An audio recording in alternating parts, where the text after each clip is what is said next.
For more than 600 years,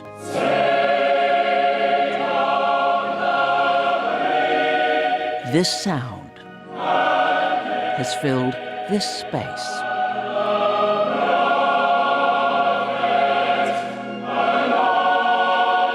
Not the sound of angels, but small boys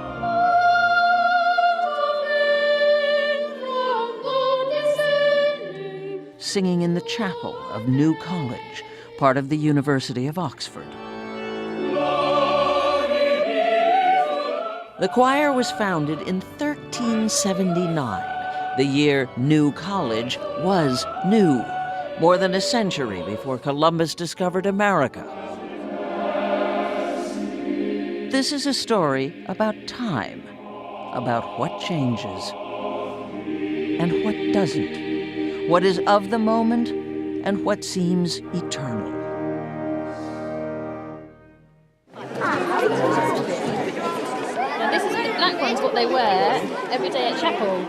For a boy of 5, there is no such thing as history. Come and join us. Only a way of life that might begin this way. London's burning, London's burning. With a lesson from Edward Higginbottom, leader of the choir for 38 years. They sort of get a feeling for it. They get. Oh, this feels rather nice. Each spring, parents and children are invited to see what it's like to be a chorister. That'll do, perfect. Okay, off you go, Thomas. They literally try it on for size. The real thing that makes a difference is this child of 5, 3. This gets to put on a cassock and stands alongside one of the boys here and sings as best they can. Or, opens their mouths and pretends to sing.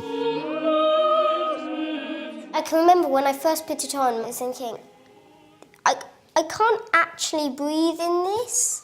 And that was my first thought. And then Meet Tom. Then I started breathing very deeply, and I sort of got the hang of it.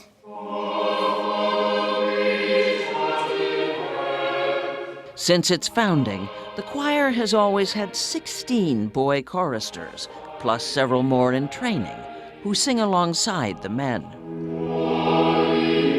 Only 4 new boys are chosen each year to replace the 4 who age out and leave at 13, or earlier if their voices have changed. When you auditioned, was it scary? Well, my legs were almost between liquid and solid. This is Oscar. What was it like when you heard you got in? I was, oh my gosh, speechless.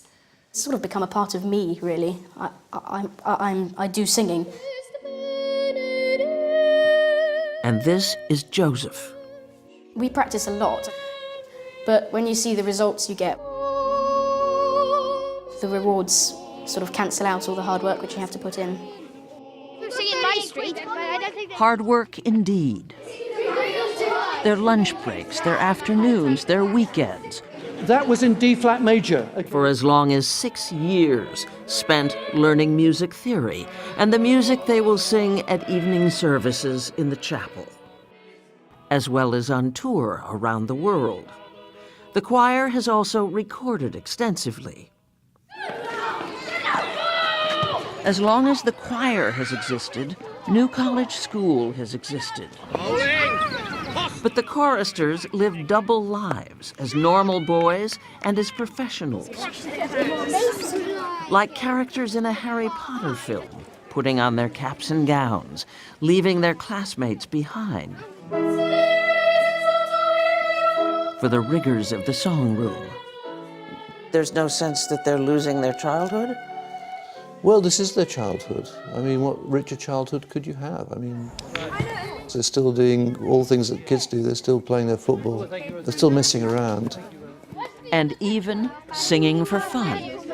I like the flowers, I like the daffodils, and Before it's time to work again.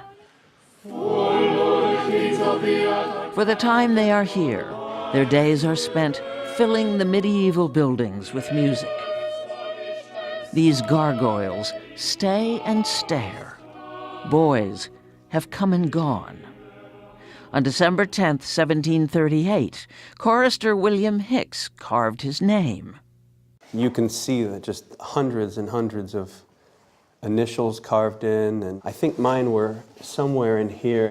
250 years later, CBS News Sunday morning producer John Karras left his mark. This is 1987, 1988. Here I am, right in the middle in the front row. I have left a little piece of myself here, but the other thing is this place stays with me every day. Each year brings its regular rites of passage, its beginnings and endings. And I hereby induct you, Thomas Simpson. At the end of the school term, new boys were formally inducted.